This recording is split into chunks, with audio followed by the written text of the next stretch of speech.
Hoje é sábado, 8 de novembro de 2025. Não cabe na caixa agora, seja bem-vindo. Estamos a viver o mês de novembro, também conhecido como Novembro Azul.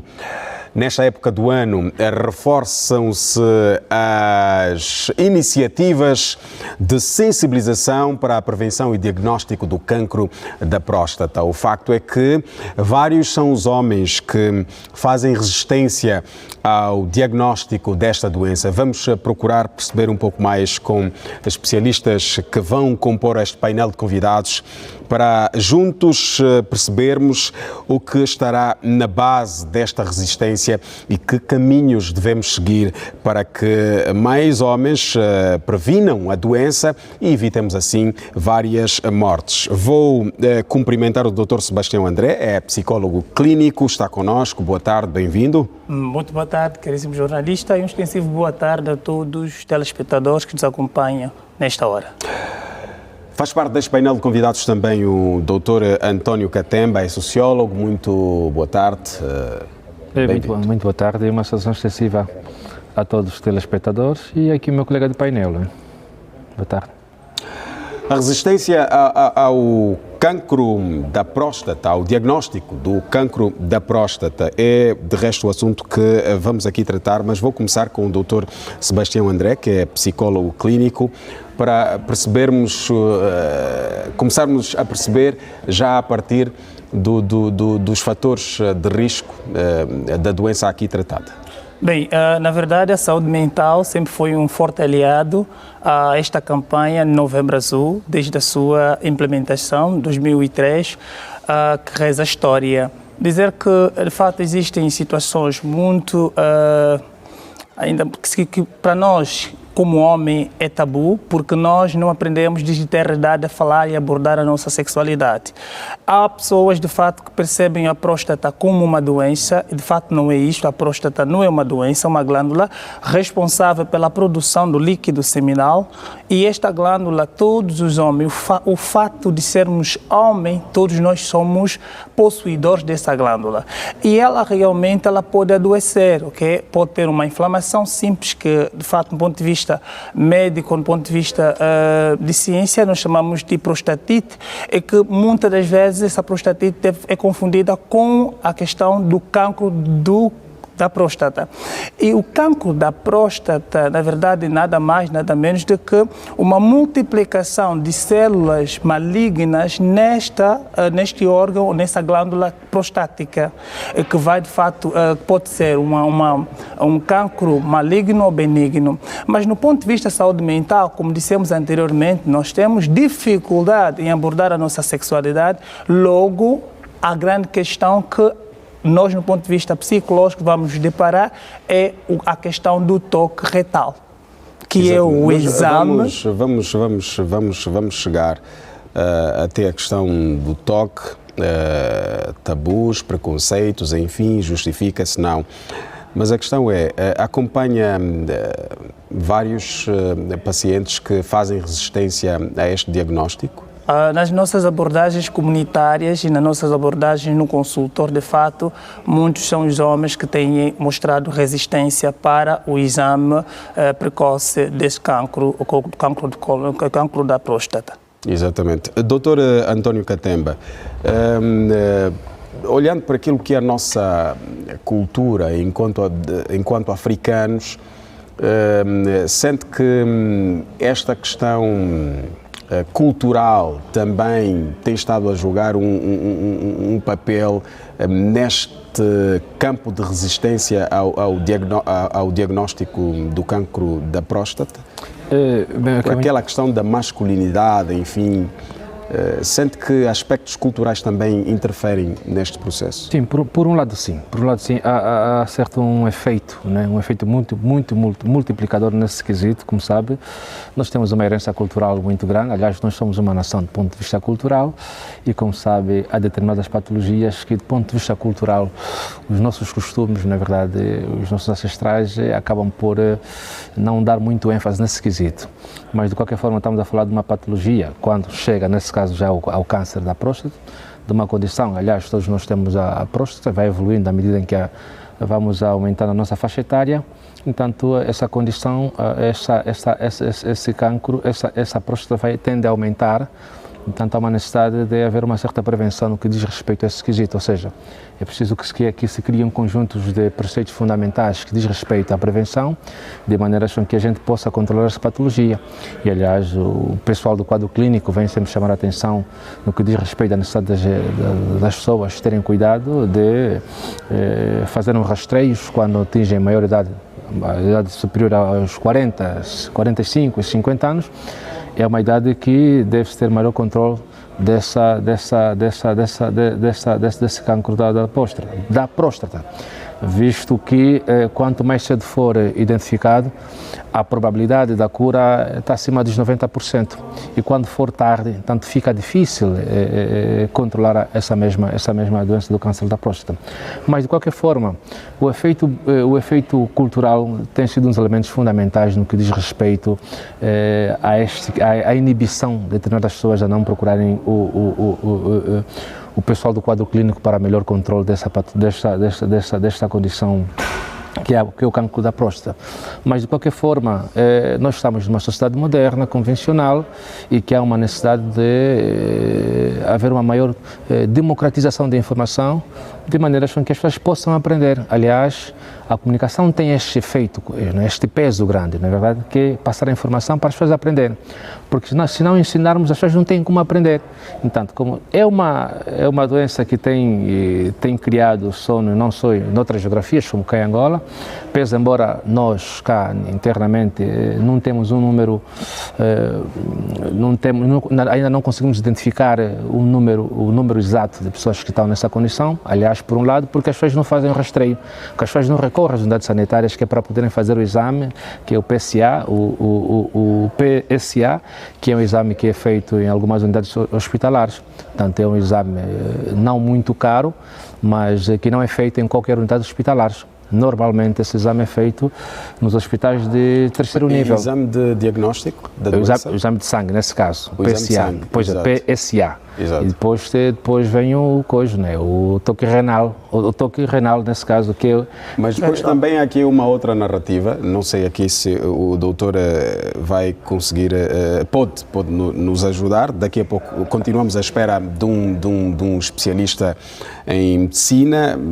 Pensamos que a qualquer momento vai juntar-se a este painel de convidados, o que vai ajudar-nos também de forma muito mais profunda a percebermos os meandros da doença. Há também, o doutor Katemba estava aqui a falar da questão do exame de sangue, que é também um facto, mas há uma narrativa dos médicos de que o ideal é que se faça o toque. Exatamente, aqui vai o ponto em que a saúde mental alinha-se a esta causa. Primeiro dizer que, no ponto de vista anatômico, ok, a próstata ela está situada muito próximo ao reto, ok, ou ao reto. Isto facilita com que, através do toque retal, o especialista... Enquanto psicólogo clínico, na sua experiência, o que é que os médicos aconselham mais? A questão do exame de sangue, que tipo de exame é que os pacientes são submetidos? Nós estamos a trazer uma abordagem clínica, né, que a posterior vamos tramitar para uma abordagem mais psicológica, porque o cancro da próstata é uma condição médica e que afeta do ponto de vista da saúde mental, mas é importante que, enquanto especialistas de saúde mental, possamos perceber. Respondendo à pergunta, diríamos que, de fato, o toque retal é o exame que é mais recomendado do ponto de vista da sua eficácia, okay, para o diagnóstico. Mas os exames complementares, como já temos diz complementares, eles vão realmente ajudar naquilo que é a percepção, do ponto de vista laboratorial, daquilo que é o descarte ou não de um cancro.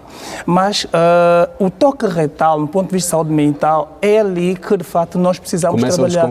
Começa o desconforto. Só o fato de pensarmos eu sempre dou o exemplo, quando tenho oportunidade, se olhares para o dedo de um ginecologista ou de um urologista, percebe-se logo de que o homem não vai à consulta às vezes porque tem a impressão de que este dedo vai entrar no meu reto. E esta percepção, essas significações, volta e meia as crenças associadas a esta questão do toque retal, que vem ali a questão de ferir a masculinidade, é o elemento-chave que impede muitos homens de procurarem. Mas isso é uma questão, aqui repetindo a questão que fiz ao Dr. Katemba, é uma questão cultural, é uma questão de religião, ou é uma questão que está, diz, esta questão do medo? Do preconceito, da resistência, só de imaginar que alguém vai tocar. Não, o problema, a grande questão é que é o desconforto. É o desconforto. Na verdade, é o desconforto e, por outra, quando sabemos que... diz que fere a masculinidade? Não, mas estamos a falar de doença. É bom que as pessoas compreendam aqui a questão a dimensão desse que estamos aqui a abordar. E as pessoas têm que aprender. As pessoas, quando não tiverem conhecimento de quais são os mecanismos, de como fazer, aliás, para além do toque retal, temos o TAC, né? Temos a ecografia também, temos o PSA, que é o sangue também que se faz. Aliás, a medicina está tão avançada que hoje o toque retal, em outras geografias, não é muito usado. No entanto, pesa, é o tradicional, não é? Que conforme diz o meu colega, né? Consegue se identificar facilmente. Mas com a medicina está tão avançada. No entanto, o PSA, que é através do sangue, temos a ecografia, o TAC, na verdade, que se faz, a ecografia também consegue se detectar. No entanto, são esses elementos fundamentais que se pode se identificar. Mas a questão fundamental é que as pessoas devem ter conhecimento deste quesito.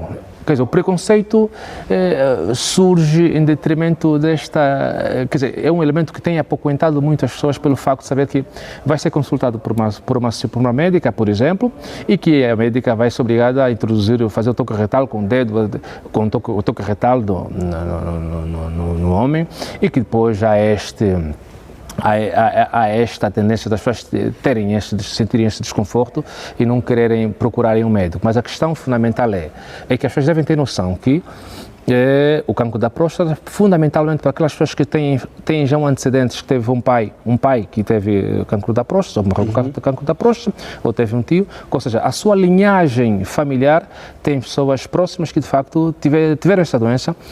A medicina recomenda que essas pessoas devem, quando atingirem a maioridade, a 40 anos para cima, devem procurar um consultório médico para fazer. Mas agora o grande problema está, como nós estamos nesse quesito, como sabe, esses exames, claro, é feito em algumas unidades sanitárias, nem em qualquer hospital, de nível primário ou secundário. Normalmente são exames feitos nos hospitais de terceiro nível. E aí vamos olhar para um elemento fundamental. E uma pergunta de partida, por que as pessoas não recorrem às unidades hospitalares? A questão não está só no desconforto que as pessoas têm, para além da informação que deve-se falar mais, pois embora hoje estamos em novembro, estamos aqui a discutir esse assunto, não é verdade? E nós não sabemos quantos pacientes estão nessa condição já muito avançada, nós não temos. E temos que olhar como estamos em termos de especialistas para poderem disponibilizar esse serviço. E como sabe hoje, nós não temos mais de 50 especialistas urologistas. Quem tem que fazer essa observação não pode ser um médico qualquer, tem que ser alguém que é formado um especialista em urologista. E como nós estamos em termos de urologistas? Não temos mais de 60 urologistas a nível nacional. Portanto, esse é um dos grandes problemas, porque a questão fundamental não é só que as pessoas têm desconforto, as pessoas têm preconceito. As pessoas têm preconceito, por um lado, porque, sentem-se desconfortáveis pelo facto de encararem o toque retal. Mas muitas vezes os próprios médicos não dão esta opção desses exames? Não, porque nós temos... Está a olhar... Não dá, muitas vezes os pacientes são atendidos por pessoas não especializadas. Claro. Quem tem que fazer esse exame? Tem que ser quem tem que observar isso. É o urologista. Não é um clínico geral. Dr. Katemba. Só um minuto, meu colega. Tem que ser urologista. E como estamos em termos de especialistas, esse é o grande problema, para atender mais de não sei quantas pessoas que provavelmente estejam nessa condição. Aí está o grande problema. E a informação, porque as pessoas têm que aprender quando, em que momento e como fazer esse exame. As pessoas têm que perceber que não é só o toque retal. Através dos exames laboratoriais pode-se fazer, através do TAC, através da ecografia, faz-se também. Então as pessoas têm que saber, porque a narrativa que mais reina, não é, na sociedade e muitas pessoas... É o exame físico. É o exame, claro, que é o toque retal. Então, é preciso desconstruir essa narrativa que tem criado uma certa inverossimilhanças na consciência coletiva de muita gente. E, no entanto, e talvez aqui quando o médico urologista, talvez quando estiver aqui, poderá dar maior sustentabilidade nesse quesito, que as pessoas devem procurar saber nesse quesito. Agora, já se faz o exame do cancro da próstata através de outros exames. Agora, precisamos saber onde estão a ser feitos esses exames, qual o hospital, qual é a base de dados que nós, quantos médicos nós temos que atender, mais de não sei quantos homens que vão lá procurar. Esse é o grande problema. Então, e olhando aqui para os dados que nós temos, né, o número não é tão significativo assim de especialistas nesta área. Somos pouco. Entanto, e como sabe, a demanda é grande e não consegue dar a resposta. Mas os hospitais têm que ter condições para tal, têm que ter laboratórios para que de facto possam fazer esses exames para poder dar resposta a esse quesito. Vamos obviamente caminhar também por aí. Dr. Sebastião, quer agregar algum valor? Bem, eu não é que realmente discorde com aquilo que Katemba está aqui. O Dr. Katemba está a oferecer-nos como subsídio. Há realmente muita verdade, mas Dr. Katemba deixa de dizer que a nossa experiência nos mostra que, de fato, os homens têm dificuldade em procurar especialistas por conta deste medo e das significações associadas ao cancro da próstata. Sim, mas esse medo visa... por favor. Sim, não, mas esse medo visa... Mas esse medo visa algum outro elemento, algo está por detrás desse medo. Não, permita, por favor. Porque quando a informação não passa, peço perdão mesmo, quando a informação não passa, cria este medo, cria este preconceito, porque as pessoas não têm conhecimento. Dr. Katemba, eu acredito que Dr. Katemba, e é isso que nós queremos passar aqui, Sim. A campanha de conscientização visa, a priori, construir significações positivas à volta da questão da prevenção do cancro da próstata. Pois. Isso é uma questão psicológica e eu começo a olhar realmente quando o Dr. Katemba diz que existem exames complementares. Existem sim. Algumas unidades fazem, apesar daquilo que não pode ser refutado e apresentou muito bem. Mas aqui a questão psicológica é o grande elemento que inibe as pessoas de procurarem especialistas. Vou colocar exemplos muito práticos. Não, mas as pessoas estão céticas em procurar o especialista porque já sabe que a única opção é o diagnóstico físico.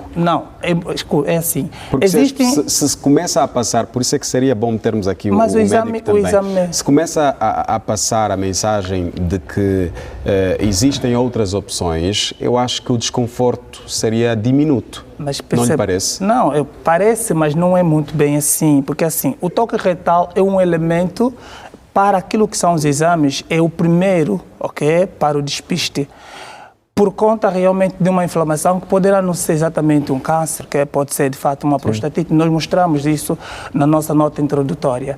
Dizer que é importante que haja realmente toque retal e não descartar os exames complementares, mas no ponto de vista psicológico, é aqui onde eu quero entrar. Se virem, por exemplo, como é que nós fomos educados a olhar para a nossa sexualidade, de que forma é que o homem aborda a sua sexualidade.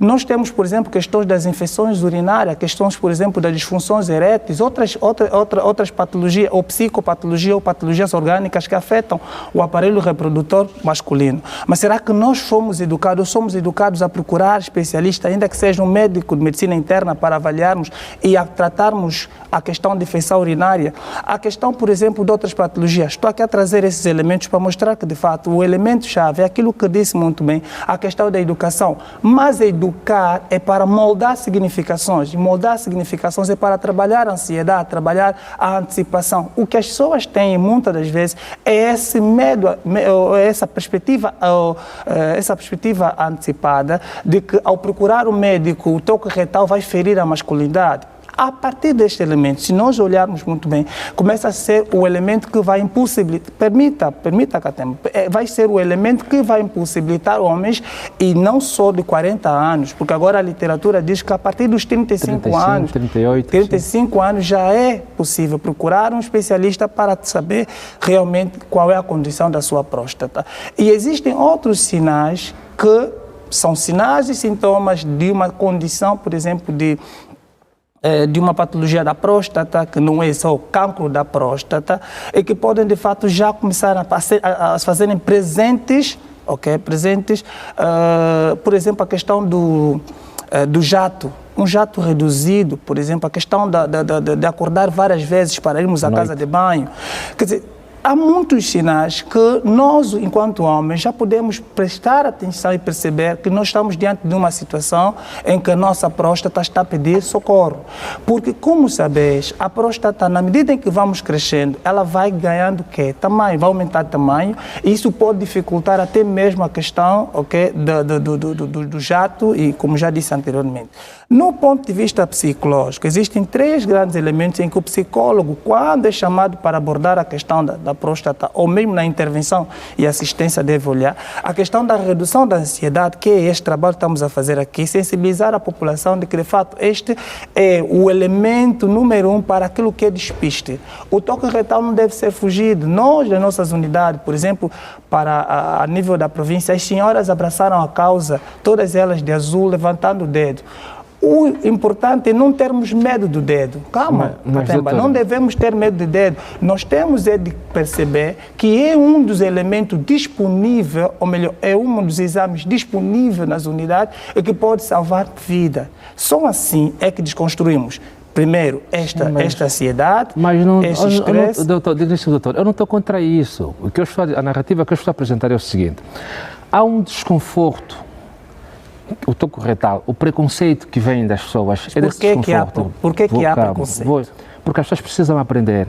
E? A educação é fundamental. Poxa. Estamos aqui a fazer um exercício de cidadania, porque as pessoas precisam perceber.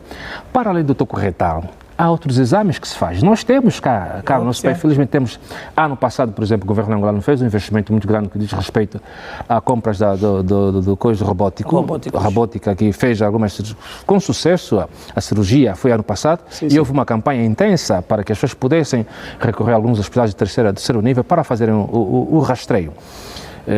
Pronto, algumas pessoas entenderam não, algumas pessoas foram para lá, outras pessoas não foram, claro, como é. Aqui a questão fundamental é, e estamos aqui a falar desse preconceito, essa ideia preconcebida que as pessoas têm, que criam porque não desconhecem da condição. E, no entanto, este elemento é que tem contribuído, ou seja, se as pessoas não saberem, as pessoas têm que saber, para além do toque retal, que é o exame tradicional e que é o mais antigo, hoje a medicina avançou. Mais antigo e como avançou, mais recomendado. Claro. Temos que deixar bem claro. Também temos o sangue, tem vários exames, sim, doutor. Mas este é o recomendado. Sim, para quem não tem condições, claro que vai usar esses mesmo mais tradicionais. Mas é para isso mas nós temos, pese embora não em todas as unidades hospitalares, mas nós temos isso. Aliás, nós já estamos demos um passo mais acima no que diz respeito... Está a dizer que estes outros exames podem ter a mesma eficácia... Porque a medicina avançou... A medicina avançou, tanto mais que noutras geografias não fazem muito recurso do toque retal, fazem a ecografia, faz-se o TAC, faz-se o PSA, embora há um conjunto de narrativas por parte dos urologistas, cada um defende a sua tese que o PSA não garante 90% o resultado. Há uns que também dizem que não, que o toque retal, quer dizer, então nós estamos a avançar, então precisamos usar outros mecanismos. Então, se você tem as pessoas têm esse preconceito que não digo que é normal, porque as pessoas têm que aprender. Se as pessoas tiverem conhecimento desse elemento, poderão fazer recurso aos hospitais, em que o hospital pode lá fazer o exame do PSA, ou o TAC, ou a ecografia, e quem tiver recurso, recorre a uma clínica mais próxima. A questão fundamental é como nós estamos em termos de condições para poder acudir às pessoas. Esse é o elemento fundamental. E você com menos de 60 especialistas na área, não tens como dar resposta ao número de pessoas que provavelmente poderão ter essa patologia. Não é possível. E, no entanto, doutor a questão... A questão não é... Não, meu colega. A questão não chega a ser... Desculpa, doutor. Não chega a ser exatamente o número de profissionais só. Katemba, perceba, doutor. Não, o número de profissionais... Perceba, por favor, não, o número de profissionais enfraquece. Sim, diga. Nós, em saúde mental, principalmente psicólogos clínicos, sim. raramente recebemos homens para as consultas de saúde mental. Por quê? Ainda que ainda que nós façamos o nosso trabalho de promoção. Sabe por quê?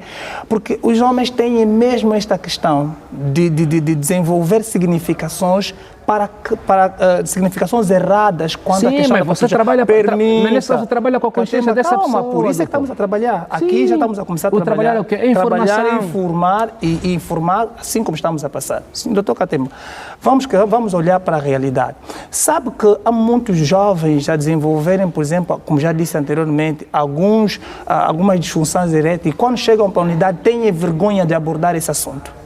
Por que a vergonha? Não. Estamos aqui. Eu acho que eu colocava essa pergunta. Sim, o senhor Katemba tem que responder. Não é falta só de especialista. Nós estamos aqui. Não, informação. O que eu estou a dizer são questões básicas, digníssimo doutor. É questão básica. E esta fragilidade psicológica que vem para posterior é fruto da não informação clara das pessoas. Porque as pessoas têm que. Porque as pessoas, digníssimo doutor, vou lhe dizer uma coisa. As pessoas têm que aprender. Nós temos muito problema no que diz respeito à informação. E estamos aqui a fazer que esse exercício poderia ser feito não no mês de novembro. Estamos a fazer o mês de novembro azul novembro, porque foi a data que os especialistas entenderam que, conforme acontece a outubro rosa, temos o novembro azul, que é o mês dedicado às doenças de fórums cancerinas, de câncer ligado ao homem. E aqui não é só do câncer da próstata. Temos o câncer do pênis, temos o câncer dos testículos, que pouco se fala. Não é verdade? Não é só, e aqui olharmos nessa questão do câncer da próstata, não é só próstata. Tem outros cânceres também. E as pessoas têm que saber, quanto mais tarde, quando nós atrasarmos a fazer o rastreio dessa patologia, tem uns efeitos perniciosos à saúde, não só mental, como física. Como o caso, por exemplo, a questão da infertilidade. Mas a mensagem tem a questão da impotência. Claro, mas agora, não estou a dizer que vocês não passam, os espaços têm feito isso. Qual é a barreira, qual é o entrave? O quê? Qual é o entrave? O que é não, que eu me refiro? Doutor Katemba, eu me refiro... Vamos perceber um pouco mais do que a própria informação, que é necessária sim, e nunca é suficiente. Não estamos aqui diante de um quadro de complexo dos homens mesmo, em submeter-se aos exames. Embora levante aqui uma questão muito interessante de que existem outras opções pouco anunciadas, enfim, isto também pode impedir o acesso massivo por parte de vários homens, mas este complexo do homem, este orgulho, em alguma medida não atrapalha? Atrapalhar o quê nesse caso? Esta aceitação, a submissão. Claro que atrapalha. Nós temos que saber, volto a reiterar, nós temos que aprender, saber nesse caso, que este preconceito não vai nos levar a lado nenhum. Deixa-me só terminar, por favor, digníssimo. Vou já lá para. Exato. Não vai nos levar a lado nenhum. Por isso que estamos aqui a discutir o porquê deste preconceito, né? Não vai levar a lado nenhum. Porque se nós ficarmos com esse preconceito, vamos atrasar em fazer o rastreio. 40 anos, 45, 50 anos, você não consultou nenhum médico, não consultou nenhum especialista. Por quê? Porque está com preconceito. Tem uma ideia preconcebida, ou seja, construir uma narrativa na sua consciência de que não posso lá ir porque na minha cultura nós estamos habituados a comer a mandioca, estamos habituados a fazer aquilo. Então, a questão não é isso, para a alimentação não. É preciso mesmo, porque nós temos isso, todos os homens têm a próstata. Então, na medida que a nossa idade vai aumentar, há desgaste. E os médicos recomendam a fazer o rastreio antepadamente. Se fazer antepadamente, a probabilidade da cura é maior. Não vai ser muito invasiva, não é? Hoje com a cirurgia robótica, né? já se faz a cirurgia, né? E tem outros meios também que se faz a cirurgia. Agora, não podemos aceitar nesse caso, né? Entre aspas, né? Que as pessoas têm preconceito porque estão com medo, porque não querem. Então as pessoas têm que saber que o exame não fere, não reduz a masculinidade de qualquer homem. É um exame. Doutor Katemba, eu queria ajudar, na verdade. Sim, pode, doutor. Eu sinto que o doutor Katemba, ele traz uma narrativa e uma narrativa psicoeducativa, que é isso que nós temos de precisar. Mas, doutor Katemba, perceba que, no ponto de vista psicológico, o ano tem um valor simbólico para o homem. E é importante que as pessoas, primeiro, percebamos que, para muitos casos, o ânus segundo Freud e outros estudiosos, está muito associado à zona erótica ou erótica, certo? E dali que muitos homens, quando nós abordamos esse assunto, mesmo nas comunidades e nas nossas atividades, nós percebemos que de fato está ali associado o medo de perder a masculinidade. Quer queiramos, quer não, a educação é feita, nós vamos. Mas é importante que o indivíduo perceba que isto não periga a sua masculinidade. Muito pelo contrário, ajuda a melhorar a sua masculinidade.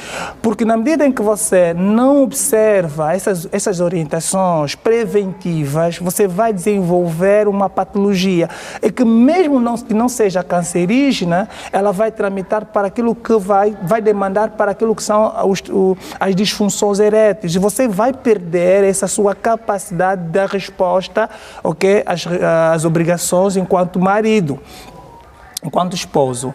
E é dali, Dr. Katemba, que o psicológico da pessoa deve ser trabalhado.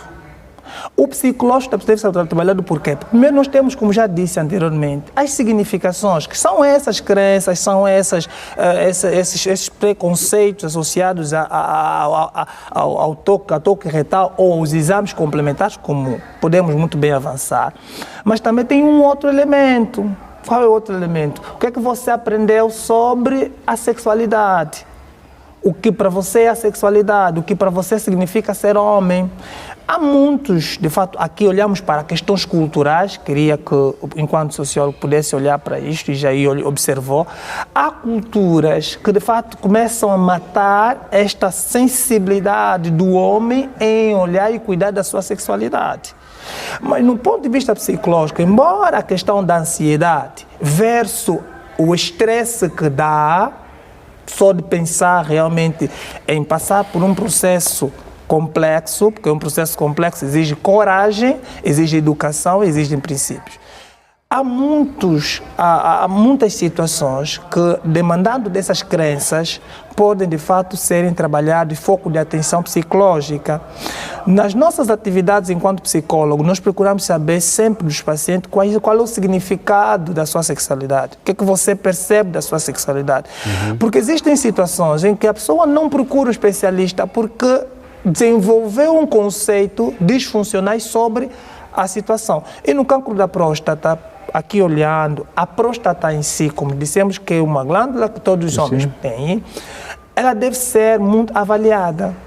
Existem condições, por exemplo, a questão da idade, a questão da raça, a questão da alimentação, fatores esses que, enquanto seres humanos, e agora também já se levanta a questão de ser da raça negra, a maior probabilidade na raça negra, esses fatores são fatores que já começam a nos levar a procurar um especialista, mesmo não tendo a idade recomendada. Porque nós queremos cuidar da nossa sexualidade. E começa logo na educação, em cuidarmos de quê? De uma infecção urinária. É acompanhar a nossa esposa, nossa parceira, para um teste, por exemplo, de VIH e SIDA. Há muitos homens, Dr. Katemba, muitos homens ainda, que esperam a esposa estar gestada e passar para um teste de VIH e SIDA. E ele pensar que está numa condição idêntica. Mas há determinadas crenças, há determinadas crenças que, por um lado, é bem verdade que nós temos uma cultura muito rica, mas é bom que, de facto, há determinadas crenças que, por um lado, às vezes atrapalham aquilo que é a medicina convencional, como sabe. E aqui estamos a falar de uma condição, e disse bem, e subscrevo o que disse, muito séria. Não queremos esperar que, de facto, o homem entende, as pessoas entendem que não, se eu for fazer o toque retal, por exemplo, vai reduzir a minha autoestima, a minha masculinidade. Não vai te esperar até chegar a um ponto muito agravoso e depois entender que não, que agora a minha masculinidade pode não ser baixada. O que deves aqui chamar a atenção é que as pessoas devem ter a cultura de fazer o rastreio, né? Essa é a questão fundamental. E hoje a questão do desconhecimento é fundamental diante de qualquer sociedade para que as pessoas possam querer aprender. Porque há pessoas que aprendem no informalismo, no bairro, no seu grupo de referência. que não, o toque retal não presta, o toque retal vai te reduzir aquilo, vai te reduzir isso. No entanto, os especialistas em questão, os urologistas, os médicos que estão ligados à matéria dessa questão, vêm chamar a atenção que há uma necessidade das pessoas, por isso que criou-se esse mês, não é, especial, para que possamos inverter esta desconstrução, esta consciência coletiva que as pessoas têm de que o toque retal é desconfortável e que acaba por baixar aquilo que é a nossa masculinidade. Sim, mas estamos aqui a falar de uma condição que é fundamental. Aliás, há exames muito mais profundos, não é verdade? Que as pessoas até não têm noção, que que as pessoas não ignoram. Porque eu não vamos esperar, por exemplo, imagina que eu sou urologista, não é? Eu não vou esperar que um cidadão, não é, até não vai fazer os rastreios, atinge os 50 tal anos, 60 tal anos, depois está a se identificar que de facto tem cancro da próstata e já está numa fase muito delicada. As pessoas não têm noção do que é uma radioterapia, as pessoas não têm noção do que é uma cirurgia robótica. E tem uns efeitos muito perniciosos. As pessoas correm o risco de não fazerem filhos. As pessoas correm o risco, nesse caso, as pessoas que não fazem o rastreio, correm o risco de terem problema de impotência sexual. Mas também até chegar a essa fase, o cancro da próstata não é uma doença que atua nesta medida já com uma certa aquilo é um idade. Processo, claro, aquilo é um processo, por isso que a medicina nos recomenda, não é, que as pessoas fazem um rastreio para se identificar. Agora, quando você recomenda, é óbvio que precisas primeiro preparar a sociedade que você tem, preparar do ponto de vista da consciência, da mobilização. As pessoas têm que aprender. Você observa que tem um número significativo de pessoas que estão com esse preconceito. Então, o que é que tem que se fazer? Trabalha com a consciência coletiva das pessoas. Calma. Deixa-me só terminar, doutor, vou já lhe dar a palavra. Trabalha com as pessoas. As pessoas têm que saber como é que isso funciona. Para além do toque retal, tem outros exames. Onde vai recorrer exames? Mas assim, o que é que o Ministério oferece? O que é que o Serviço de Saúde oferece para que as pessoas possam lá ir fazer o exame, que é o PSA, que é o TAC, que é a ecografia. Então, esses elementos todos. Queria ajudar porque. Exatamente. Depois vai ajudar. Está a ajudar aí. Tá bom. Então, o que é que oferece? Então, são esses elementos todos. Então, quando você não tem esses pressupostos todos, que é nível de recursos humanos, quando digo recursos humanos, estou me referindo aos especialistas em altura, nesse caso, urologista, que é para darem resposta nisso, que é para ajudarem as pessoas a terem uma outra consciência, porque a nossa voz aqui, claro, nós estamos aqui a fazer um exercício de pedagogia. No entanto, se tivesse cá um urologista, que é a pessoa formada na área, poderá fazer uma abordagem muito mais abrangente, com pormenores, com detalhes, e que poderá despertar a consciência coletiva daquelas pessoas que de facto estão com um certo cepticismo no que diz respeito a não irem recorrer, a não procurar, a não fazer um rastreio. Então, são esses elementos fundamentais. E o Ministério da Saúde, nosso Ministério, tem feito alguma coisa? Sim, tem feito. No que diz respeito a isso, ano passado houve uma campanha grande no que diz respeito à campanha para mobilização, para que as pessoas possam recorrer aos hospitais para fazerem o rastreio, porque é fundamental, porque as pessoas têm que ter conhecimento desse quesito, porque todos nós temos, e na medida que vamos crescer, aquilo vai aumentando, e para que não se agrave, então precisamos tomar medidas. E quando o médico observar, então vai ver qual é a condição clínica do mesmo paciente, se dá ou não para haver uma intervenção cirúrgica, ou qual será o recurso, se vai fazer um recurso farmacológico, que é o uso de medicamentos, que é para poder controlar a questão, para não ser muito invasivo, porque senão depois, aí depois fica mais difícil quando o seu grupo de referência chega nessa situação de que o jato urinário não tem aquela pressão que é recomendada, não é? E que o seu grupo de referência sabe, e fica mais complicado quando estás nessa condição, todas as noites tem que acordar porque aquilo tem que urinar. Exatamente. Então aquilo é desconfortável e que ali... O ideal é jogar na prevenção, não é? Claro, o ideal é prevenção. Aliás, a saúde para termos saúde, mesmo para termos saúde, é prevenção. Portanto, a prevenção é o quê? O resultado da prevenção é o quê? É ter uma alimentação em condições, não é? É ter um estilo de vida em altura que possa atender às nossas petições. É termos um ecossistema em altura que nós possamos respirar um ar puro, não é verdade? Então, são essas condições fundamentais que permitam, que fazem parte deste pressuposto. A questão não é só ter essa proposta que todos nós temos, não é? Mas é preciso que outros elementos que estão por detrás disso, que possam permitir com que a gente possa controlar esta mesma condição. Muito bem, doutor Sebastião, enquanto profissional da saúde, pode rebater à vontade, mas quero que depois do seu argumento responda o seguinte: enquanto profissional da saúde, está envolvido ou tem estado a observar várias atividades de iniciativa do setor para que, de alguma forma, as pessoas possam estar esclarecidas, não só sobre as outras opções, mas também encaminhá-las no sentido de olhar para os benefícios, enfim, tem estado a observar? Sim, eu, na verdade, queria rebater, mas não é... Mas está à vontade, está à vontade. Sim, porque eu sinto que alguns pontos eu posso, de fato, ajudar o meu amigo Katemba e também os ilustres telespectadores. Dizer que os exames, nós estamos aqui a falar de toque retal, depois tem exames complementares, não funciona assim na prática, no ponto de vista de conduta médica. O médico, não obstante ser o médico de clínica geral, vai fazer uma anamnese. Sempre começa com um processo de escutação, avaliação, que é uma anamnese. Historial. O levantamento do historial clínico, a história do familiar. A anamnese para questões mais de cancro da próstata ou por alguma situação.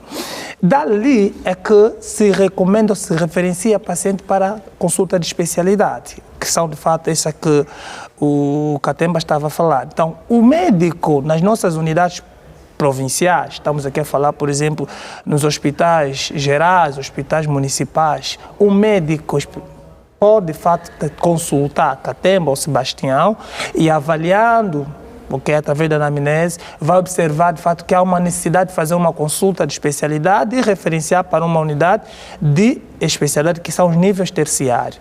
E respondendo à pergunta, de fato, a nível do Ministério da Saúde, como o Katemba reconheceu e nós também observamos, as campanhas relacionadas à conscientização do cancro da próstata não se realiza apenas em novembro.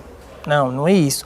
Nas nossas unidades, nós temos um programa de prevenção, que são as nossas palestras diárias, onde falamos de todas as patologias e uma forma que o Ministério tem para educar a população sobre sinais e sintomas das patologias, e depois realizamos as atividades comunitárias, onde de fato levamos campanhas de sensibilização à comunidade para que as pessoas possam ter informações sobre isso.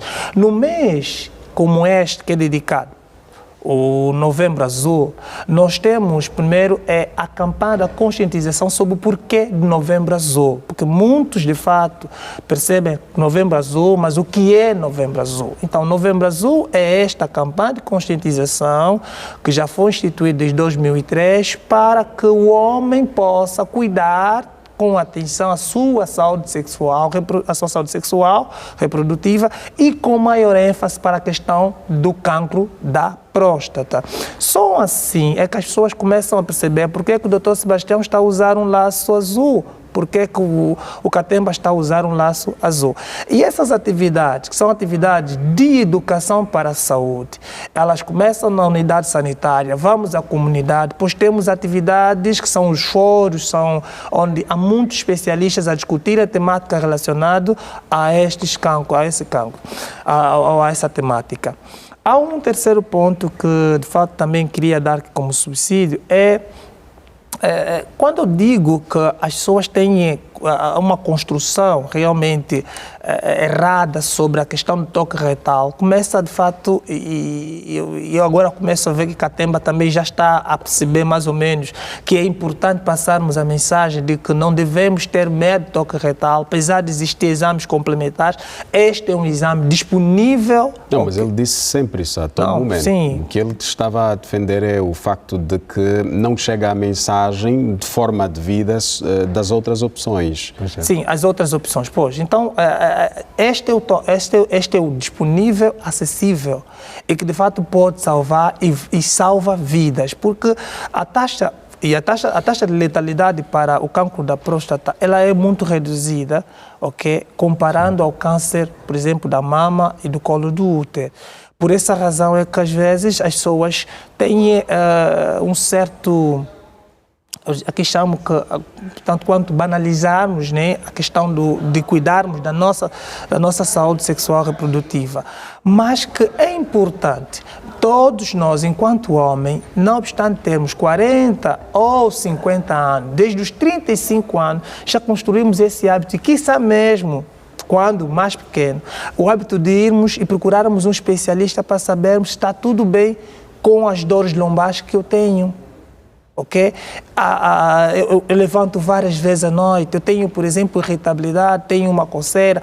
São situações que nós, os homens, precisamos também ganhar esta cultura. Irritabilidade onde? Irritabilidade, por exemplo, estamos a falar do escroto. Há quem tenha, por exemplo, uma sensação de irritabilidade nos testículos, né, para usarmos o termo mais simples. É um sinal também. É um sinal, sim. E que isto pode, de fato, já começar a construir no homem uma educação para a saúde e que pode também ser e é um elemento preventivo para essas questões do cancro da próstata. Mas deixa-me só fazer um elemento aí.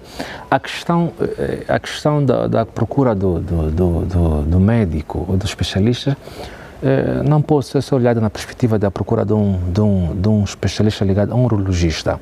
Aliás, essa cultura deve ser enraizada desde a realidade, né? Criança enquanto petizes, na família, devemos ter a cultura de consultar um médico de família, um médico, qualquer alteração na nossa estrutura física, devemos ter a cultura de não fazer uso da automedicação, fazermos recurso ao médico. E, aliás, isto, por um lado, também contribui muito neste elemento fundamental, porque as pessoas, quando ganham a cultura muito cedo, quando lhes são ensinados à procura do médico, quando houver alguma alteração da nossa estrutura física, uma dor de cabeça, ou seja lá o que for, consultar um médico, não fazer uma automedicação.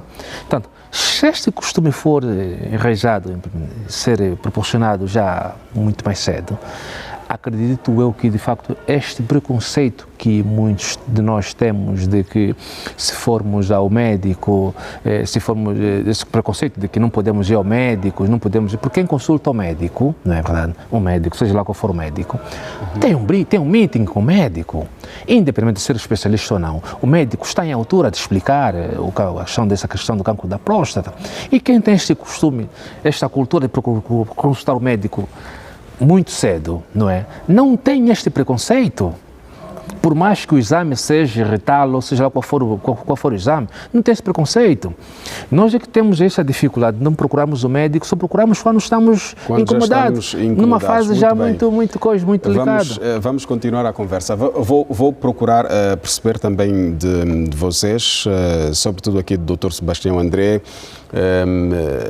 questões que muito se associam à patologia que estamos aqui a tratar, pelo menos na ótica de várias pessoas. Nada cientificamente aprovado. Vamos aqui tirar algumas curiosidades, como, por exemplo, a prática do sexo de forma excessiva, a masturbação, enfim, se estas práticas estão associadas também à frequência do cancro da próstata. Vamos agora fazer o primeiro intervalo, já sabe, volte connosco.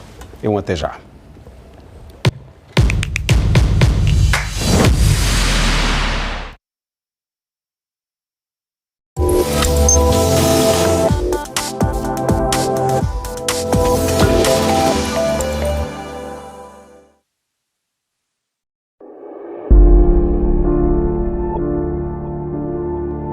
Quando envolvi-me na luta, tinha 19 anos e hoje tenho 82 anos.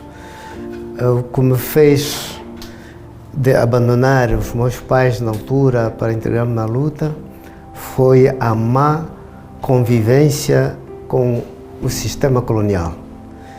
Era impensável um dia deixar os meus pais para entregar-me à luta, mas chegamos à conclusão, depois de tantos anos de martírio, de vicissitudes com o colonialismo, e vermos os nossos familiares, e não só os vizinhos, etc., maltratados pelo regime, isso revoltou-nos e foi uma das causas que me levou a lutar contra o colonialismo.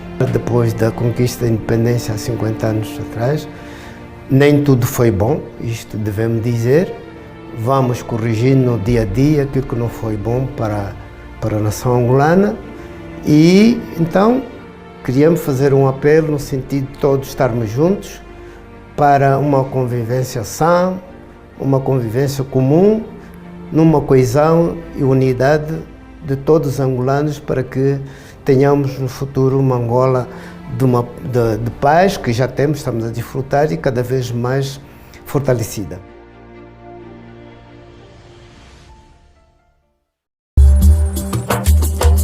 Sabias que o bilhete de identidade é o teu documento mais valioso? É o ponto de partida da tua cidadania. Se trataste o teu bilhete de identidade e ainda não o levantaste, sabe que o teu BI já está pronto e à tua espera.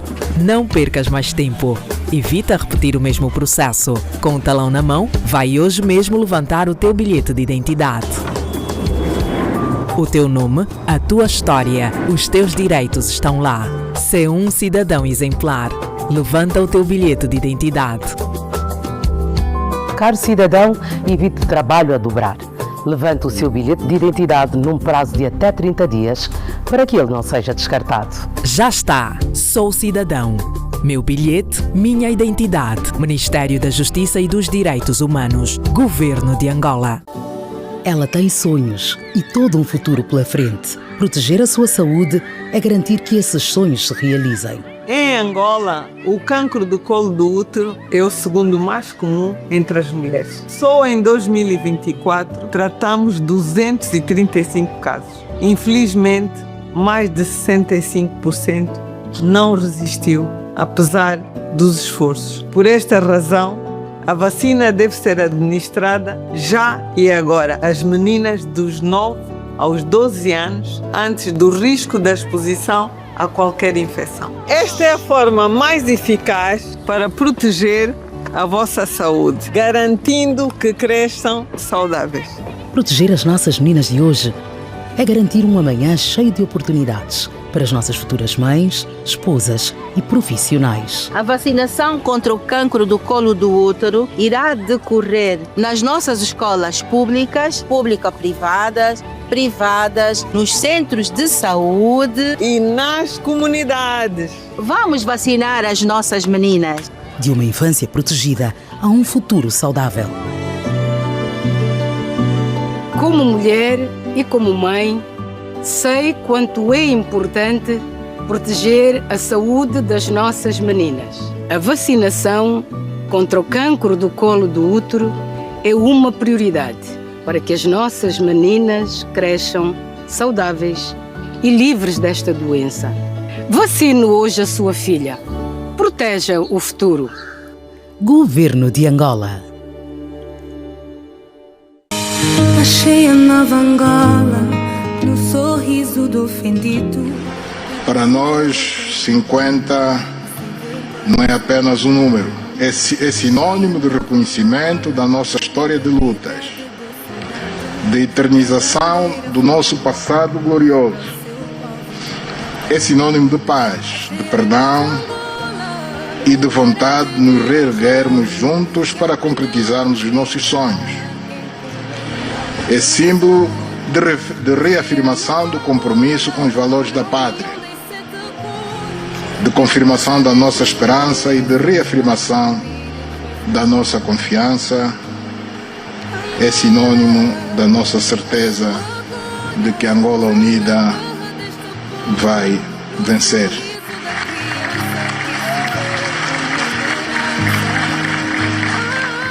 Angola, tu és capaz Governo de Angola.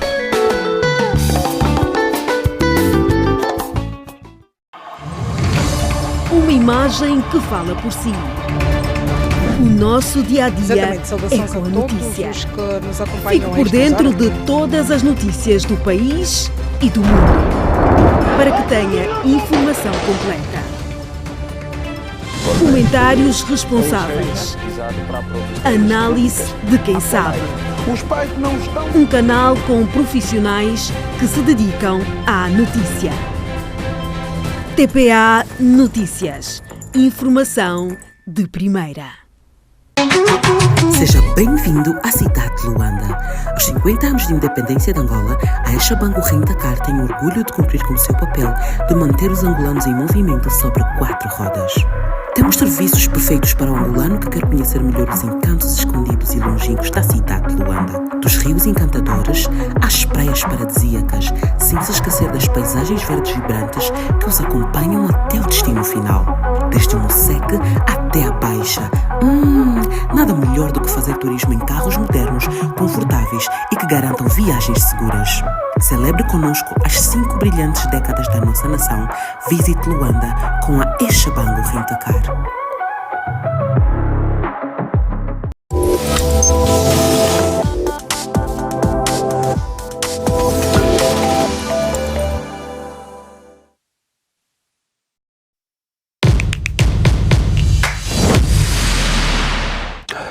Reitero os votos de boas-vindas, não cabe na caixa. Estamos aqui a analisar a questão da resistência ao diagnóstico do cancro da próstata. São nossos convidados o Dr. Sebastião André, psicólogo clínico.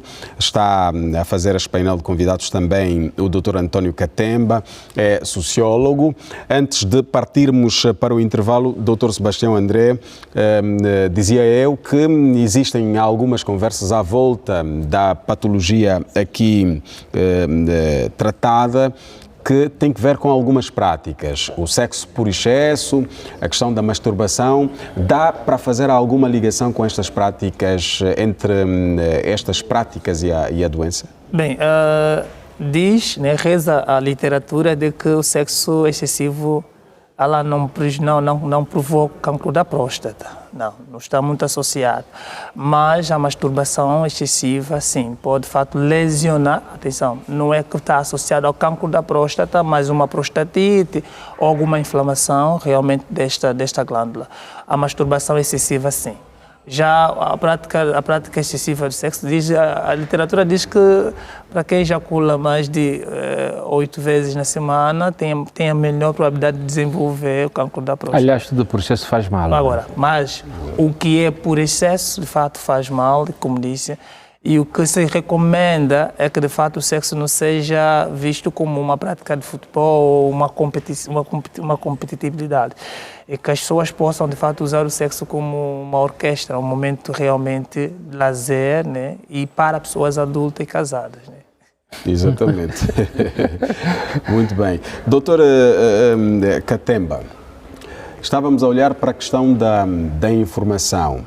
O facto é que se as pessoas não quebram este preconceito, este receio, os danos depois podem ser irreversíveis, pois não? Não, os danos são perniciosos. Aliás, acaba por atentar aquilo que é a saúde mental, que disse muito bem o meu colega, do ponto de vista psicológico. E não só, e aliás, nós temos estado sempre aqui a chamar a questão, a atenção da... Aliás, vocês têm feito um exercício muito grande que diz respeito à questão da saúde, não só nessa panorâmica do cancro da próstata, mas noutras doenças de outros fóruns, não é? Que a prevenção é o elemento fundamental para que as pessoas possam ter uma saúde vital. E no que diz respeito a este capítulo, não é verdade? Eu disse aqui ao início que precisamos desconstruir aqui essa narrativa, esta verbalização que as pessoas têm, este preconceito, esta ideia preconcebida de que o toque retal é pernicioso, o toque retal faz isso, faz aquilo. E, no entanto, tem outros elementos que é para se poder aferir essa patologia, que eu disse aqui ao início, que é outros exames, né, de PSA, ecografia, o TAC. No entanto, a gente consegue identificar esses elementos. Aliás, noutras geografias, no toque retal, muitas já não se usa, já não se usa mais. Entanto, é este elemento fundamental que a gente deve procurar desconstruir, e quem está lá em casa a nos ouvir, que deve perceber que, de facto, o toque retal não criam aquele desconforto que as pessoas têm. Nem anula a masculinidade. Não anula. Essa é a informação-chave. Pese embora para algumas culturas, é bem verdade que para algumas culturas esses elementos, essas crenças culturais, por um lado, algumas vezes acaba por atrapalhar esses elementos fundamentais, aquilo que é a medicina convencional, mas de qualquer forma temos que respeitar aquilo que são os nossos direitos costumeiros, não é verdade? Mas de qualquer forma, essas questões estamos aqui a abordar do câncer da próstata, deve ser feito constantemente, e que há outros elementos fundamentais. Temos hospitais hoje que de facto podem acolher pessoas que de facto pretendem ir lá fazer, claro, alguns exames que de facto não são lá baratos, por isso é que muitos têm dificuldade, mas nos hospitais públicos de terceiro nível, as pessoas poderão lá fazer, por exemplo, o Hospital do Zango 8000, aqui o Novo Pedalé, ou seja, o hospital de terceiro nível, né? As pessoas podem lá fazer esse recurso. Agora, temos que olhar agora para outro elemento fundamental, e disse muito bem o colega, quando a Clara fez o reparo, eu estava me a pegar na questão já do especialista. É óbvio que ninguém vai ao médico sem passar por um clínico geral, por um especialista, né? Tem que passar por um clínico geral que vai fazer a anamnese e depois vai reencaminhar para a pessoa que de facto está em altura, que é para poder dar tratamento a esse requisito. No entanto, nós temos poucos especialistas de urologia que fazem o tratamento deste quesito: cancro da próstata, cancro do pênis, cancro do testículo. Também são outros cancros que de facto, que hoje aqui não é chamada baila, mas pronto, estamos no mês de Novembro Azul, devemos refletir em torno desse quesito. E que as pessoas devem ter o cuidado. E falou aqui da questão dos excessos da sexualidade. É óbvio que de facto não é um elemento, disse muito bem aqui o meu colega, subscreve na íntegra, que não é um elemento, ele não contribui de maneira direta, mas acaba por criar outros efeitos perniciosos à saúde de qualquer um, não é verdade? A questão da impotência sexual, quanto frequente a gente fazer o uso da ejaculação, entanto, acaba por reduzir acaba por fazer com que a gente tenha problemas a questão da impotência sexual. Portanto, são assuntos que hoje vocês, órgãos de comunicação social, têm feito um papel muito grande no que diz respeito a esta questão de saúde, que as pessoas devem procurar o médico, o especialista, para melhor controle, para melhor conselho, melhor prevenir. Né? Muito bem. Doutor Sebastião, naquilo que tem sido a vossa experiência, quando as pessoas, no caso os homens, procuram o médico, procuram mais por um exame de rotina ou já quando estão com alguma situação nada abonatória? Olha, na verdade os homens procuram um especialista quando já estão numa condição não abonatória. O que não ajuda para os resultados. Não ajuda porque, como sabes, a questão do cancro da próstata, ela deve ser, por isso é que estamos a olhar a prevenção, deve ser diagnosticada precocemente para evitar que ela, de fato, possa desenvolver-se para um maligno, que, de fato, possa ter complicações médicas. Mas, do ponto de vista psicológico, é dali que o psicólogo, ao trabalhar numa unidade oncológica, ao trabalhar numa equipa multidisciplinar, ela precisa trabalhar em três pontos. Primeiro, que é antes, durante e pós, né?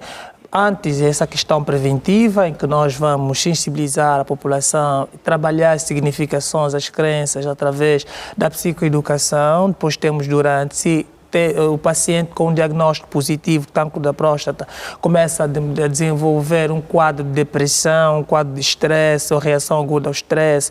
É importante que o profissional de saúde mental, o psicólogo clínico da saúde, trabalhe essas demandas, essas comorbidades patológicas, para que a pessoa possa, de fato, ter essa qualidade de vida mesmo com o diagnóstico positivo. A posterior, na verdade, nem sempre o desfecho é positivo. Existem situações em que a pessoa acaba mesmo com um prognóstico já de morte e que quando isso acontece é importante que o profissional de saúde mental, o psicólogo no caso, trabalhe com a família na questão do luto e na questão do estigma, porque a sociedade percebe muito mal e há quem de fato pode, através de informações,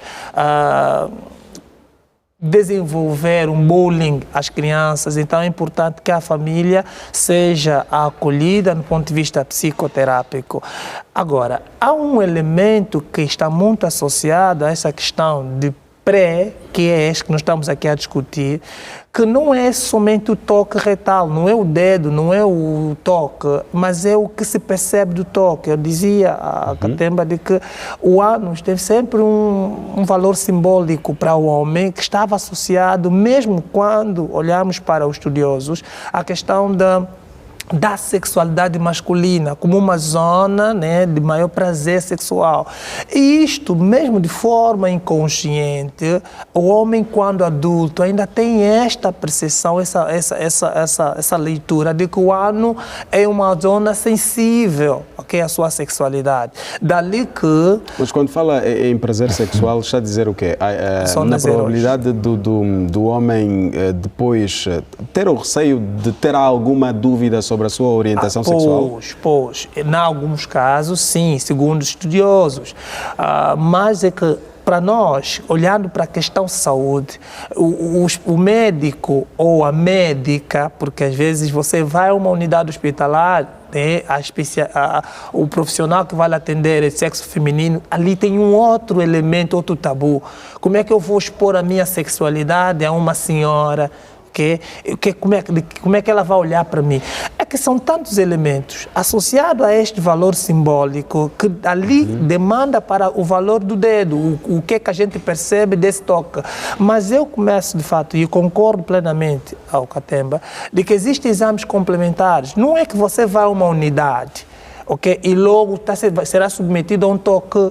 Não é assim. Total. Tu tens de ser preparado. Há um trabalho que o médico vai fazer, a equipa vai prepará-lo. E depois saber se o senhor está ou não, ok? Mas o paciente tem a liberdade de escolher, dizer, olha, eu estou desconfortável, não me sinto confortável fazer o toque, eu prefiro que sejam outros exames. Há esta liberdade? Sim. Por isso é que a conduta médica, o especialista em saúde, não pode, de fato, trabalhar sem o consentimento do paciente, a não ser que seja uma condição em que está-se a perigar o valor, né? Ou a vida. Conflito de direitos. A vida está acima. Eu fiquei um pouquinho cético, não consigo compreender, quando eu dizia que para alguns o ano tem um valor simbólico. Em que perspectiva está a se referir isso? Simbolismo em quê, nesse caso? Ponto de vista cultural, em quê? Para coisa, porque uma coisa é desconforto de saber que não quero que uma senhora, uma médica, seja lá for um médico, né, e faça uma introdução do dedo num toque retal. Outra coisa é, mas fiquei assim um pouquinho cético nessa questão simbólica, porque quando falamos aqui em simbólica, é algo muito mais além, não é? Tem uma certa simbologia. No entanto, gostaria vou lhe ajudar.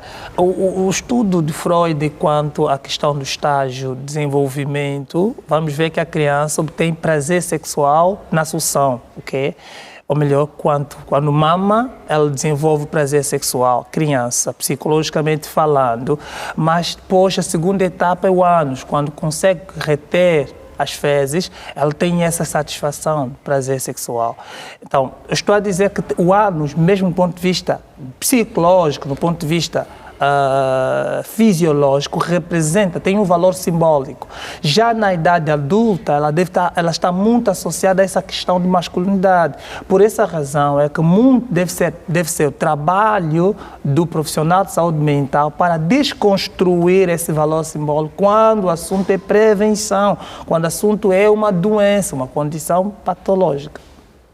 Ok, pronto, mas de qualquer forma eu ainda penso que no que diz respeito a isso, esta questão do preconceito que estamos aqui a abordar, o preconceito de não ir a um consultório médico para fazer o rastreio, né? Esse preconceito, por um lado mesmo a questão da construção de uma narrativa mergulhada de muitas inverossimilhanças, porque as pessoas, quando não têm o conhecimento que este exame, o desconforto não é aquele que as pessoas pensam, porque as pessoas criaram um protótipo, criaram... Exatamente. O doutor reiteradas vezes tocou nisto, mas a questão que se coloca é qual é a sua visão relativamente à agenda que se deve criar para se desconstruir tudo isto e começarmos a caminhar para... Informação.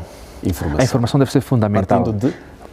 Partindo a nível das instituições escolares, a nível dos órgãos de comunicação social, isso estamos aqui a fazer, e o doutor está a dar alguns esclarecimentos bons, ele, aliás, trabalha na área, que as pessoas possam ter conhecimento desse elemento fundamental. Porque há exames muito mais profundos que se faz, não é? E que as pessoas não sequer têm noção, que diz respeito àquilo que são as questões clínicas, não é? Agora, esta questão, não que não cria um desconforto, claro que cria, sim senhora. E uma vez que estamos a nos referir de questão de um assunto que mais além pode ser pernicioso para nós, eu penso que a questão preconceito não deve estar aqui patente. Porque está-se a falar de saúde. Uma coisa é, porque preconceito é um conceito multidimensional. É um conceito multidimensional, porque as pessoas criam um imaginário de algo que pode não ser verdade. É este preconceito que as pessoas têm do retoque retal. Você não lá passou. Não foste observado, mas já crias um anticorpo, quer dizer, cria um mecanismo de defesa de que, se eu lá fora, vai para lá, faz o exame. Agora, quando não temos a cultura de procurar um médico de família, um médico muito cedo, vamos ter esses problemas, esses preconceitos, essas ideias preconcebidas. É óbvio que é desconfortável, há pouco entra, sim senhora, mas aquilo é só uma observação. Até porque tanto para as pessoas depois chegam naquela fase terminal, não é? Aquela fase já difícil, aceitam com normalidade. Aceitam tudo, né? Com normalidade. E disse muito bem aqui. Aí já não há escolha, doutor. Este é o grande problema. Por isso é que os profissionais de saúde procuram sempre desconstruir essa narrativa que não colhe, pese embora com algumas crenças, porque nós partilhamos cultura dos nossos ancestrais, essa coisa toda, não é? Mas a medicina convencional vem dizer que, não, meus senhores, nós respeitamos as crenças religiosas, as crenças culturais, que é o costume cultural, mas em contrapartida, a medicina convencional traz uma narrativa diferente, que nós temos esta glândula, não é, que está, que envolve que envolve o útero, a uretra, não é, e que tem que ser controlada. Quanto mais cedo a gente fazer um rastreio, melhor. Melhor é o próprio Estado, é o próprio Sistema Nacional de Saúde, gasta menos. Imagine só o investimento que o Estado angolano fez na compra da robótica, que estão aí, claro, e que fez surgir algumas pessoas com sucesso, não é? Se nós agirmos na prevenção, é óbvio que o número não será tão representativo. É sempre melhor. Por isso é que a prevenção é um elemento fundamental no que diz respeito a isso. E esta questão do preconceito que nós temos, que muitas vezes ouvimos porque o vizinho falou, ou a outra pessoa falou, a partir do informalismo, os médicos, os profissionais de saúde vêm dizer, não, meu, eu já estou ali, com a vossa ajuda enquanto imprensa, que tem este poder, por isso que hoje eu considero a imprensa é o quarto poder, porque vocês têm força. Vocês chegam nas comunidades, chegam quem está no Nabangongo, quem está no Quiteche, quem está na Chibia, passa a informação, não conhece. Pecamos, infelizmente, não temos aqui um urologista para dar maior sustentabilidade nesse quesito para as pessoas que estão nos ouvindo. Vamos aqui mas, de qualquer forma, um pouco mais, doutor. Vamos só aproveitar um pouco mais aqui o doutor Sebastião, enquanto psicólogo clínico. As equipas nas unidades hospitalares trabalham de forma multidisciplinar, pois não? Tem feito parte disto. Qual é o estado emocional? Há esta questão da resistência, já aqui estamos a bater, que é preciso quebrar isto para prevenirmos a doença. Qual é o estado emocional do paciente quando tem o diagnóstico positivo para o cancro da próstata? A priori, na verdade, a questão do diagnóstico positivo demanda para várias comorbidades psicopatológicas. A primeira grande reação é a reação aguda ao estresse, né, que de fato vai demandar de como será a minha vida e que de fato como é que eu vou poder viver com esta condição. Depois vem a questão também da ansiedade, né, a questão, por exemplo, de questionar-me sobre o amanhã, uma perspectiva errada de que realmente como vai ser.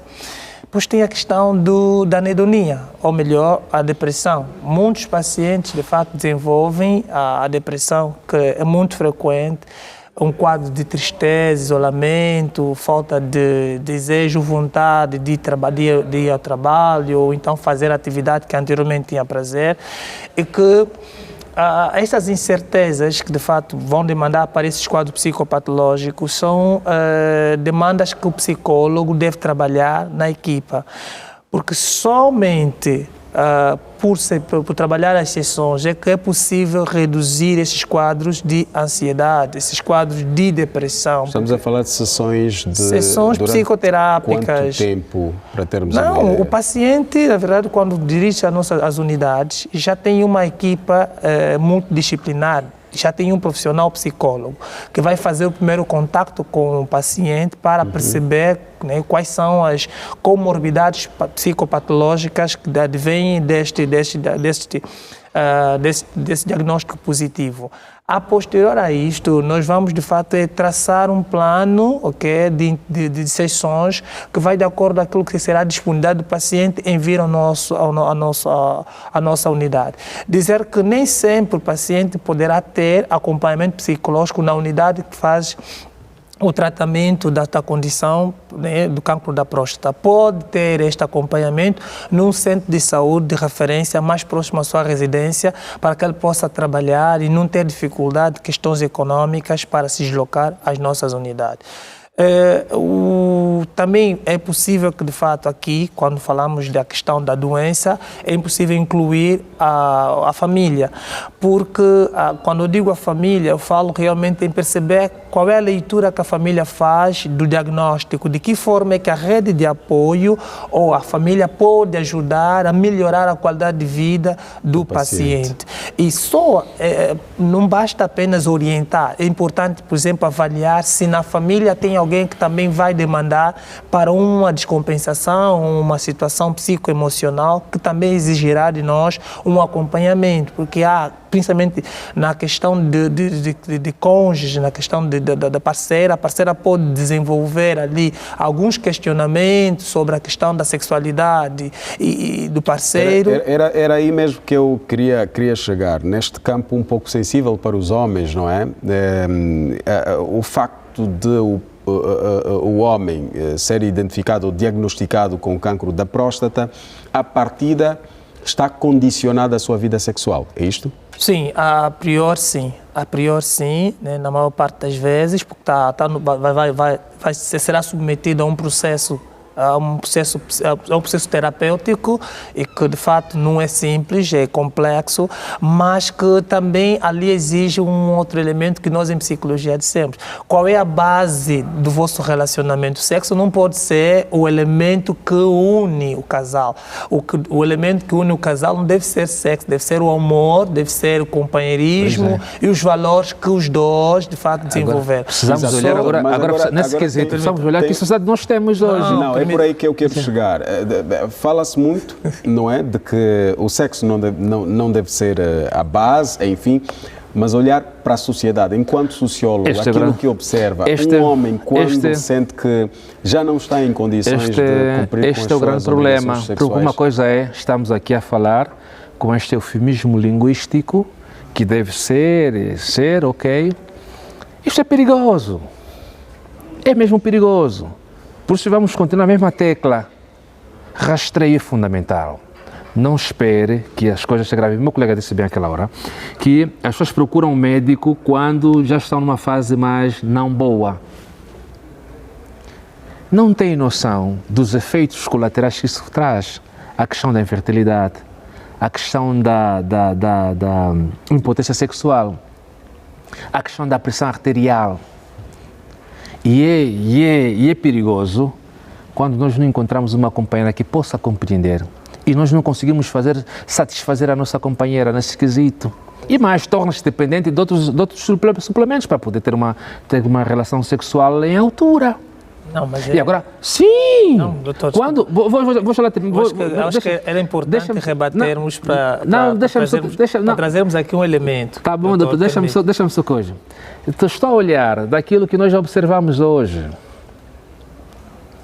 Que tipo de companheiros hoje temos, que tipo de sociedade hoje temos, não é? Que está em altura de caminhar com seu esposo no que diz respeito a isso, esse quesito. Mas é assim, doutor. Mas o que eu estou a me referir, deixa-me só terminar, doutor. Sei que coisa, mas vou já lá lhe dar a palavra. É perigoso para um homem, e é muito perigoso para um homem, e aí vai vir muita coisa, a pressão arterial, a tensão começa a subir 200, 300. E é perigoso para o homem quando o homem está, porque às vezes falar é só por falar. A realidade é outra coisa, porque temos muitas companheiras que nesse momento negro não querem estar com seus parceiros. Mas também partindo do princípio, doutor... Porque depois ele torna-se, por algumas dessas pessoas que estão nessa fase já difícil, mas essa fase difícil já acontece mais, não sei, aqui pode ajudar, doutor, mais quando o indivíduo já está com uma certa idade, pois não, porque o cancro da próstata tem esta durabilidade até atingir uma situação crítica. Estamos a falar dessa pessoa que tem... Não, estamos aqui a falar de um paciente com diagnóstico positivo. O que acontece, meu ilustre? Porque aqui a questão não é idade. Hoje, o fator idade não só... É um elemento fundamental. É fundamental porque, de fato, na questão preventiva. Se ela evolui para a doença, que é para um diagnóstico positivo, um cancro da próstata confirmado, o senhor deverá ser submetido ao tratamento. Sim, dali que vem, de fato, essas complicações que são complicações que acontecem. Sim. Mas o que eu queria aqui rebater o tema? Relacionamentos não devem ser baseados no sexo, apesar de que essa leitura social e respeito... Aliás, nós estamos aqui a respeito ao vosso posicionamento, mas eu acho que hoje, quando nós decidimos casar, nós devemos primeiro prezar para aquilo que são os valores. Não estou contra. Perceba, por favor. Em algum momento da sua vida você vai perder essa capacidade do sexo que você tem. Quer aceitemos, quer não. Se você aceitar ou não, está tudo bem, mas a qualquer momento você pode perder. Eu sempre digo às pessoas que hoje tu tens uma vida de pressão, tu tens uma rotina, e os jovens agora vão tomando alguns suplementos. Tu só estás realmente a gastar energia naquilo que de fato amanhã você não terá para dar. E as esposas as mulheres são mais compreensivas do que os homens nessa condição. Você imagina que se uma mulher estiver numa situação em que não pode satisfazer sexualmente o seu... As mulheres são mais que, doutor? São mais compreensivas. Tenho certeza que eu estou a falar, sim, perceba-me, é sério que eu estou a falar isso. Porque há muitos homens que abandonam esposas com cancro do colo do útero, ok, em acompanhamento. Uma coisa é, doutor, uma coisa são dados que vocês recebem lá dos vossos consultores. Nós temos que fazer uma leitura, por isso é que ao fazer a leitura dessas questões, nós estamos a trazer a nossa abordagem enquanto especialista e trabalhamos nessas questões. Porque é mais fácil um homem, por exemplo, abandonar a sua esposa porque não está a lhe satisfazer sexualmente e arranjar uma outra. E é mais fácil, já aqui dizendo, mais fácil uma mulher ficar três semanas, não são todos, não podemos ser aqui... Não são todas, mas estamos a mostrar que a questão de fazermos aqui um estudo comparativo, é mais fácil uma mulher ficar 2 semanas sem se envolver. O homem não. O homem já está à procura de uma igreja que dá ceias de graça. ok? Uma igreja falsa que dá ceias de graça. Mas, doutor, a questão da sexualidade fica completamente anulada ou consegue, de forma intercalada, ainda... Não, isto depende do estado clínico do paciente, depende daquilo que será a orientação médica. Porque a questão aqui nós estamos preocupados em ver paciente recuperado. Então, a sexualidade do paciente pode ser um elemento que nós vamos, enquanto equipa, será analisado e vai se evocar. Mas eu que olho isso com muita tristeza, porque assim, nós, homens, não vamos satisfazer nossas parceiras a vida toda. A vida toda, é verdade. Nós não vamos. Por mais que a gente esteja aqui a passar essa mensagem, não vamos. Isso e logo, é importante que a gente procure parceira. Na escolha de parceiro, procuremos parceiras que não tenham, de fato, essas adições, esses vícios, ok?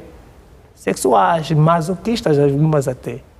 Porque também ali nasce a descompensação. Nasce a descompensação psicológica. Porque se for um paciente que for submetido a uma radioterapia, por exemplo, esse tem indicadores fortes de ter esses problemas. Impotência sexual, não fazer uma infertilidade e muitos outros, para essa questão que estava aqui a anunciar, e muitos desses, algumas vezes, as companheiras, não é verdade, não caminham com as pessoas nessa condição. E ele depois torna-se dependente de suplementos. Quando for ter uma relação sexual com a companheira, terá de fazer recurso a determinados suplementos que é para poder estimular a fazer o ato sexual. Então, são essas questões fundamentais que agravam a saúde, o estado clínico desse paciente. E falou aqui da questão da idade. Por exemplo, aqueles jovens que, por acaso, têm uma vida sexual com 40, 30 e tal anos e em diante, têm uma vida sexual muito ativa e que faz recurso a determinados suplementos, porque não, hoje mesmo vai ser o dia, ela vai me sentir e vou ter que fazer. Num dia pode ter envolvimento com 4, 5, 6 mulheres, fazendo recurso de outros suplementos que para poder ter aquela pujança, aquela força de poder correr. Esse é um candidato a ter esses problemas. É um candidato a ter esses problemas. Quando chegar aos 50 e tal anos, 40 e tal, 50 e tal anos, poderá ser um candidato a esse escrito, porque a gente está a provocar. E o que estamos aqui a fazer, a alertar, e aí o meu digníssimo está a fazê-lo bem também, é de que as pessoas possam compreender o risco do uso constante dos anabolizantes, o uso constante de determinados suplementos que é para poder lhe fortificar, porque eles têm que agradar 3, 4, 5 mulheres, porque vai ser uma questão efêmera, temporária. 2, 3 meses ficas o rei da zona, que é o tal, que consegue fazer 5, 6, 7 e 8. Mas não dá para sustentar isso? Não, mas há um elemento muito importante. Hoje, por exemplo, nos consultórios, é muito comum recebermos jovens de 20 a 35 anos com problema de ejaculação precoce. Sim, isso já é muito comum. Sim, é comum, sim. É comum. E o grande problema que se coloca né, se nós estamos a olhar para uma questão da próstata, que de fato é uma glândula que pode de fato também ser acometido por uma patologia, o que é que vai ser deste jovem se de fato passar a usar esses recursos que estamos aqui a falar? Então, é importante que, mais do que falarmos só da questão do cancro da próstata, que de fato é uma condição que nos leva a essa campanha de conscientização, é falarmos da sexualidade masculina no seu todo. É dizer que o homem também tem um aparelho reprodutor que precisa ser cuidado. Tu precisas realmente de cuidar para ter aquele desempenho desejado. Porque se você deseja satisfazer a sua parceira sexualmente, você precisa primeiro fazer uma manutenção do sono, a prática do exercício físico, a questão da alimentação saudável, e depois vem a questão de como está a tua saúde mental. Eu sempre digo. Deixa eu terminar. Porque eu sempre digo, né, o país de baixo, o país de cima fazem fronteira. E é importante que se você não estiver bem no ponto de vista psicológico, você não estará bem no ponto de vista do desempenho sexual. Então, dali que nós, neste mês, e não só este mês, abraço realmente E olho realmente a mídia como um elemento-chave. Não apenas no mês de novembro, nós precisamos ter mais espaço para falarmos dos tabus à volta da sexualidade masculina. O que é que você sabe sobre a sexualidade masculina? Quais são as questões que gostarias de colocar num especialista sobre a sua sexualidade que você nunca colocou? É dali que se desconstrói e se leva, de fato, e ali eu gostava de rebater um pouco a questão do Katemba, quando diz que as instituições. Não. O elemento número 1 para a questão de mudança deste paradigma é a mesa, a casa, a família. A família na instituição. Não, é nessa perspectiva que então, família e instituição. Falava na questão do... Não, eu toquei instituição. Falava na questão da escola, tudo mais. Não, instituições, família e instituição. Eu também, respeito. Sim, mas eu falo isso já em outros termos, então... Sim, mas a família e instituição. A família primária, nesse caso. É, de fato, o elemento número 1 para trabalhar esta questão de mudança, de consciência dos homens sobre a questão do valor de cuidar da sua sexualidade. Exato. Mas, Doutor Katemba, há aqui uma outra sim. questão. Quando se fala de família, somos muitas vezes conservadores e, enquanto progenitores, temos dificuldades em abordar questões do fórum sexual com os Aliás, filhos. Dizem como é que se pode ultrapassar falam os psicólogos e não só outras referências que a sexualidade deve ser falada na instituição, família nesse caso, instituição família, cedo. A educação sexual hoje deve ser feita cedo. No ensino primário, fala da educação sexual, é óbvio que há etapas, na verdade. E hoje nós precisamos aqui robustecer os conteúdos programáticos do nosso sistema de ensino, no que diz respeito à disciplina moral, educação moral e cívica. Precisamos melhorar mais um pouquinho, porque a educação sexual começa cedo. E, aliás, esse preconceito que nós temos que não podemos falar com... Não, isso é uma falácia, Tá. E agora, o meu digníssimo colega disse meio da questão do emocional. Claro que é fundamental ter emocional para fazer um sexo em altura. Não só emocional, é preciso saber fazer, ter habilidades para fazer. Eu posso estar de um emocional, estar bem e não ter habilidade de saber fazer, satisfazer a minha companheira. Está a dizer o quê, doutor? Não, tem que saber, tem que aprender. Mas é A sexualidade, para quem já tem os 18 em diante, já namora, tem que aprender. Deve ser ensinado. Claro, deve aprender, ler, para poder satisfazer a companheira. Mas aprender com quem? Bem, Aprendeu com quem? Aprender com quem? Com pessoas, com especialistas na área, por exemplo. Temos sexólogos que ensinam. Aliás, vocês têm aqui, até a televisão, e aqui deixa pontuar de forma positiva, vocês aqui. Tinham programas aqui, aliás, algumas vezes tem um sexólogo que tem estado aqui, que vem desconstruir algumas narrativas não agradáveis que nós temos. O sexo... Vou aprender como? Não, eu acho que aqui assim, a questão é... Este é o grande problema que nós temos. Não estou Sim, a querer perceber. Quando digo aprender é o quê? Porque nós temos muita dificuldade das nossas companheiras, nós temos de não conseguir satisfazer em altura as nossas companheiras. Porque há um orgulho muito grande. Só nós e o outro lado. Então, quando digo aprender, e aqui disse bem, não é? Essa questão do emocional é fundamental, sim, é fundamental. Às vezes, quer dizer, quando trazemos essa questão na mesa, pensamos que pronto, está a criar um desconforto, mas é fundamental, porque se você não ensinar, vai criar um cepticismo na criança ou no adolescente, vai chegar em outro sítio, vai estar cético, e quando for aprender na rua de forma informal, bem ou mal, já sabe o que vai acontecer. Eu acho que, então, doutor, são esses elementos fundamentais. Quer dizer, também o pode até ser vou já terminar. Pode até ser desconfortável, e quando digo aprender, não é? Pode ser um pouco desconfortável, como temos as pessoas a fazer sexo. Não, quando digo aprender é o quê? É na perspectiva de que quando nós temos uma companheira e não estamos conseguindo satisfazer a companheira pode ensinar. Eu gosto quando tu fazes isso. eu gosto quando faz aquilo. Muito bem. Então são essas questões fundamentais que faz parte do processo.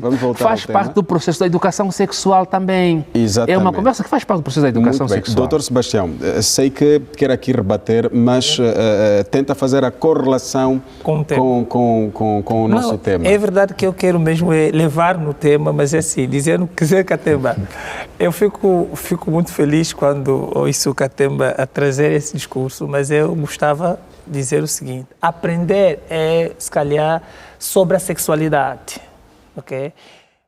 E quando olhamos para o nosso tema, o que nos preocupa é as meninas, quando mais cedo elas começam a aprender sobre a sexualidade, o que vestir, como sentar, tudo isto.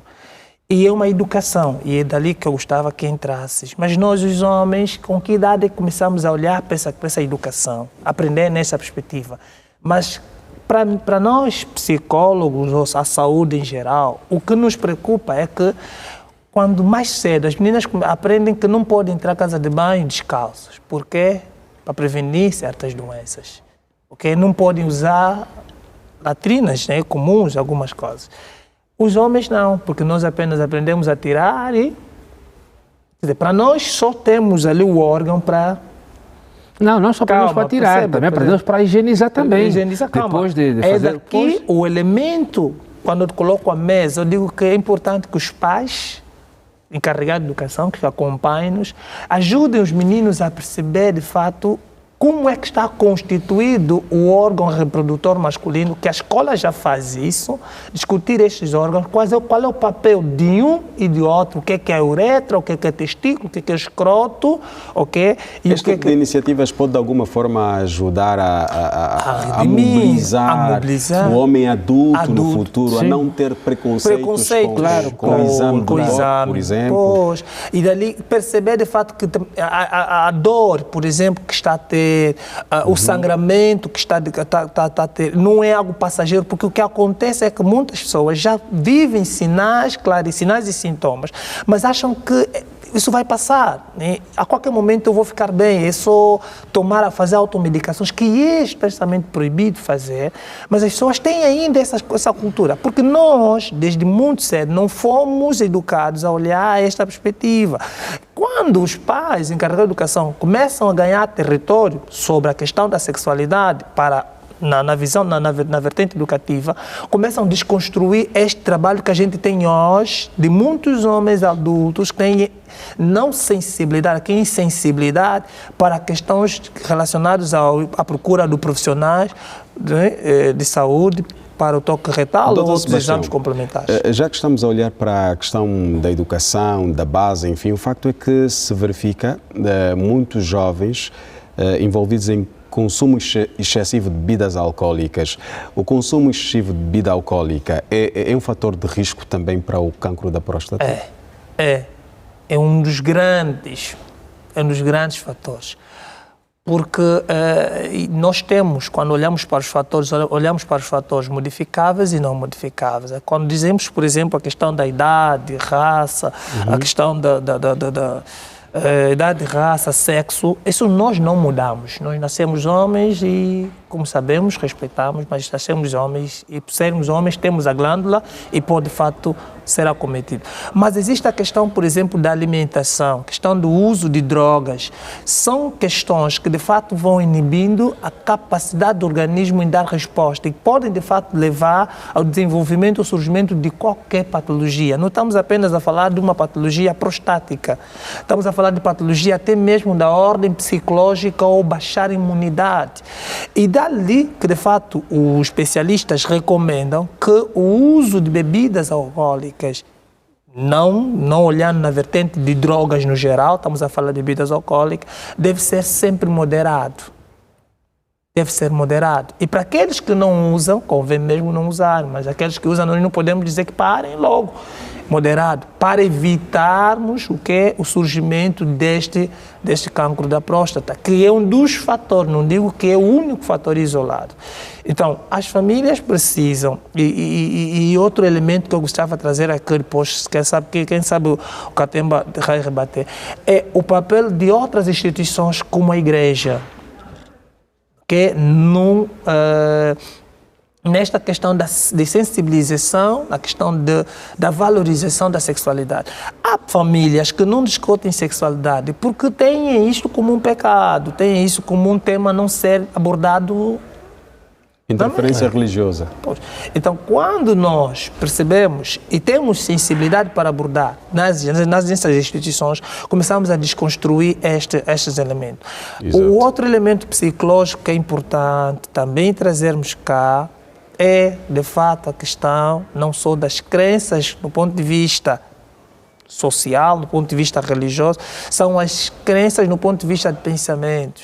Eu sempre digo, aquilo que você pensa molda o teu ser. Se você pensa que o dedo vai tirar alguma coisa, vai reduzir, você logo vai agir em detrimento deste pensamento. Então, você precisa trabalhar estes pensamentos disfuncionais para que, de fato, possa ter saúde. Estamos a falar de saúde e vida. Mas esse é um processo, na verdade. Eu penso que a alteração dessa consciência coletiva é um processo. Essa questão do toque retal é um processo. Aliás, não é de hoje para amanhã que as pessoas vão mudar, na verdade. A gente tem que explicar do ponto de vista gradual, dos efeitos perniciosos, de não fazer o rastreio antecipadamente, e se fazer o recurso do tradicional, que é o toque retal, é fundamental.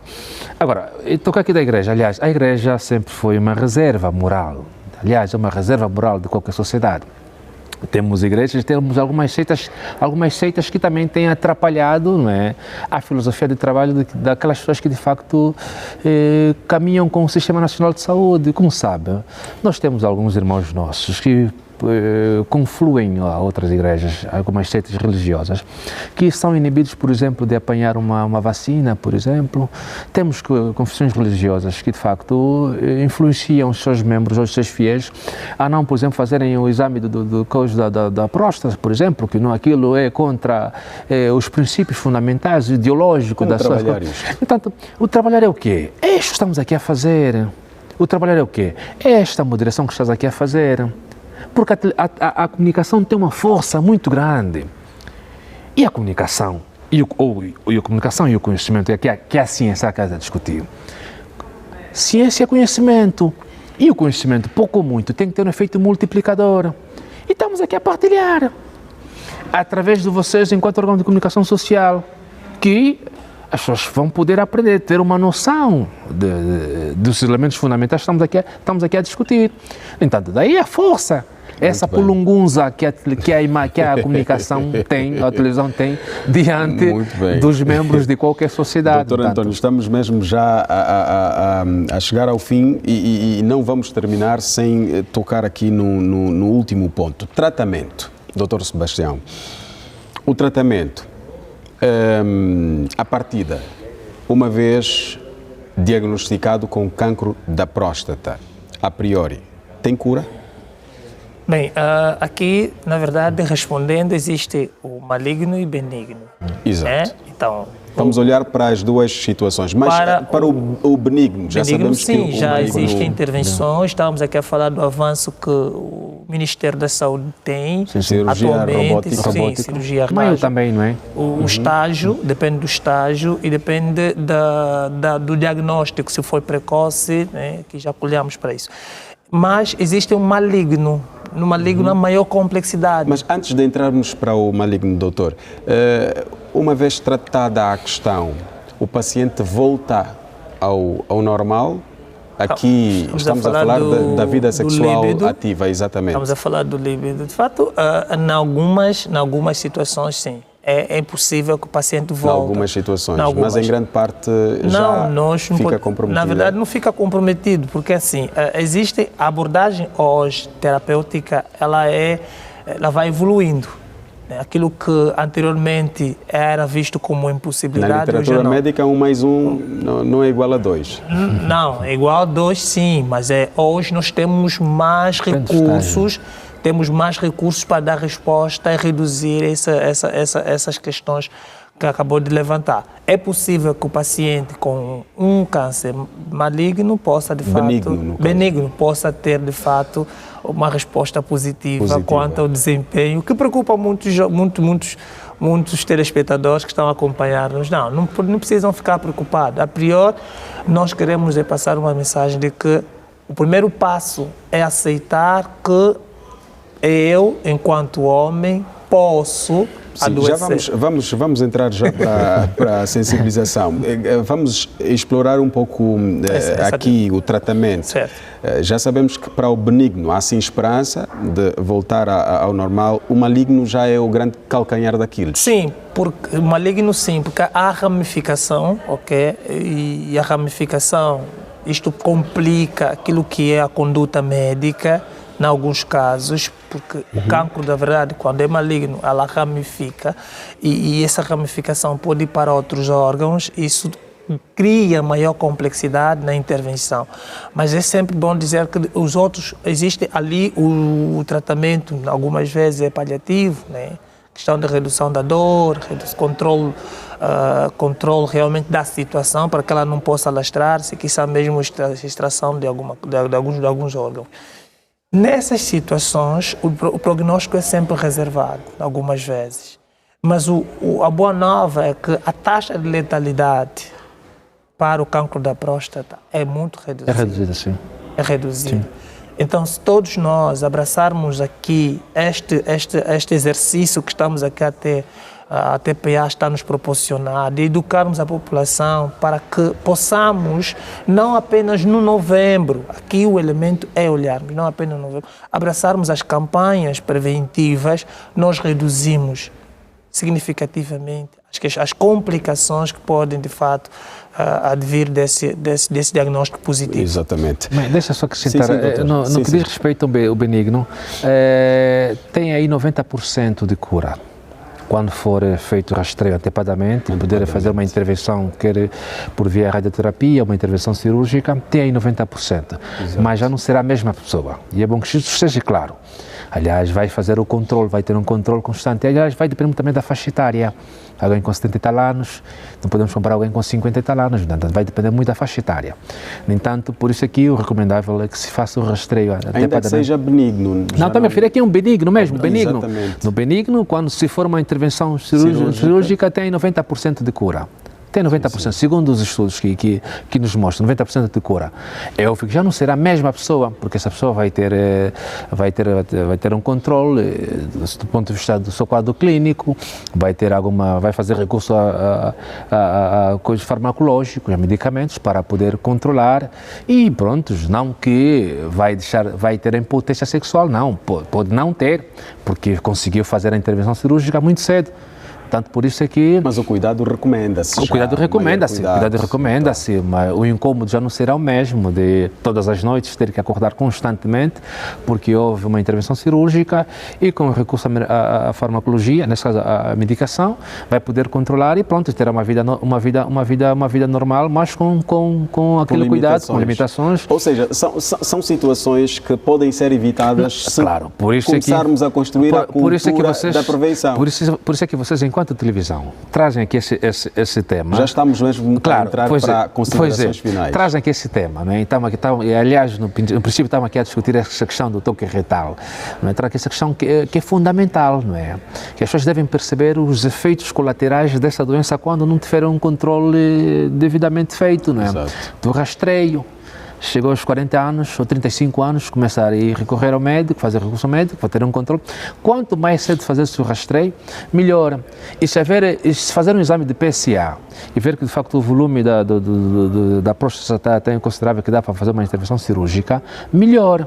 E vimos cá no sucesso, segundo os nossos médicos, sucesso da intervenção cirúrgica de alguns com irmãos nossos que fizeram ano passado, que mexeram da saúde. Estávamos aqui a fazer. Sim, vocês fizeram uma cobertura especial e foi sucesso. Nós conseguimos ver, vocês conseguiram nos mostrar. Então, é para termos uma noção de quanto... está a ser investido. Sim, de quanto foi investido, pois embora também... por lado está a ser até agora. Não, estamos referindo na compra do material. Exatamente. Foi investido. Aliás, continua. Já estamos em considerações finais. Não vamos levantar aqui subtópicos. Aliás, digníssimo, doutor, a questão, o investimento da educação que o Estado vai fazer, aliás, no que diz respeito à saúde, tem sido muito grande, aliás. É evidente. É evidente, os resultados estão feitos, está tão visível. É óbvio que devemos melhorar algumas coisas, né? Entanto, mas pronto, está visível. No entanto, É este quesito, e aliás o digníssimo disse muito bem dos efeitos colaterais, quando chega até esse ponto, e é desconfortável quando chegamos àquela idade de 50 e tal anos, 60 anos. Última palavra, ter que recorrer.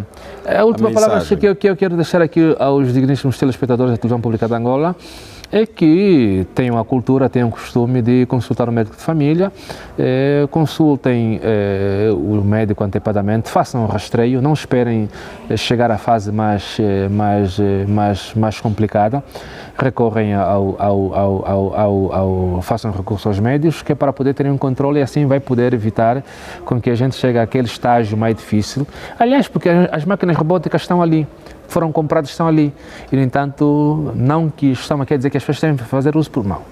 Portanto, quanto mais cedo for identificado, melhor, e vai permitir com que as pessoas que estão a ser formadas, que estão a receber a formação, para que possam fazer o uso dessas máquinas, dessas máquinas robóticas, então estão a ser formadas. Então, é um desafio e pressagiamos que as pessoas possam, tanto, tirar deixar esse preconceito de lá de fora, que o